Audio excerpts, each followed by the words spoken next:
તહેવારોમાં મીઠાઈની મીઠાશ હવે કડવી લાગશે।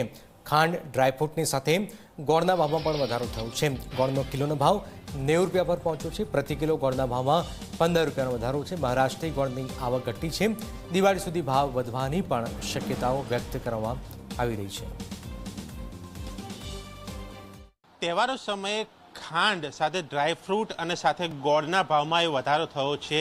ગોળ જ્યાં હોલસેલ મળે છે એ માધુપુરા માર્કેટ ખાતે હું છું, જ્યાં આ ગોળ રાખવામાં આવ્યો છે।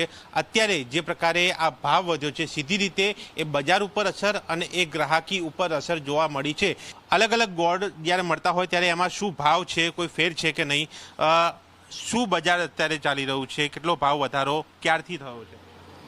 છેલ્લા અઠવાડિયામાં 10 થી 15 રૂપિયાનું કરેક્શન એટલે ઉપર આવ્યું છે બજાર। 10-15 રૂપિયા ઉપર આવ્યા પછી 7-8 રૂપિયા નીચે પાછું બજાર થઈ ગયું છે। એટલે અત્યારે ઓલ ઓવર કેટલો ભાવ વધારો કહી શકાય? 10 રૂપિયાનો ભાવ વધારો પાક્કો કહી શકાય। ગોળમાં ઓફ સિઝન કહેવાય, એટલે અત્યારે સપ્લાય એમને પણ ઓછો છે, પણ ઓછા સપ્લાયમાં બી આટલો બધો ભાવ વધારો થવો અને પાછું રિવર્સ આવવું એટલે સરકારનું કામ સારું કહેવાય મારી દ્રષ્ટિએ। પણ આ કારણ શું આ ભાવ વધવાનો?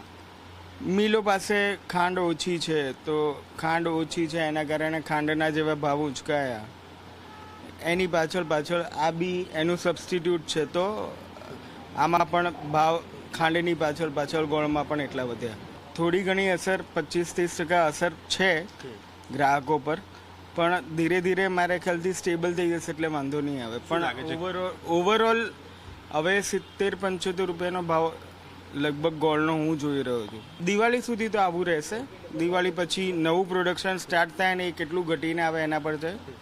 હાલ વેપારીના મતે આ જે ભાવ એ વધારો અને ઉતાર ચઢાવ એ ક્યાંક જોવા મળી રહ્યો છે। દિવાળી સુધી આ માહોલ એ રહી શકે છે એવું પણ વેપારીનું કહેવું છે, પરંતુ હાલ એ તહેવાર સમયે જ્યારે અલગ અલગ વસ્તુનો ભાવ વધે એટલે સ્વાભાવિક છે કે વેપારી ઉપર પણ અસર પડે, ગ્રાહકો ઉપર પણ અસર પડે, અને ખાસ કરીને એ તહેવારમાં એ જે મીઠાશ જે આવતી હોય છે એ મીઠાઈની હોય, એ વાનગીઓમાં હોય, અને એમાં આ જ્યારે ખાંડ, ગોળ અને ડ્રાયફ્રૂટનો ઉપયોગ થતો હોય એમાં ભાવ વધે એટલે એ મીઠાશ ક્યાંક ફીકી પડી છે અત્યારે।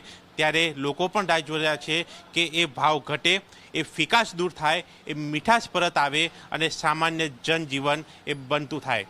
કેમેરામેન અમિત સાથે દર્શન રાવલજી, મીડિયા, અમદાવાદ।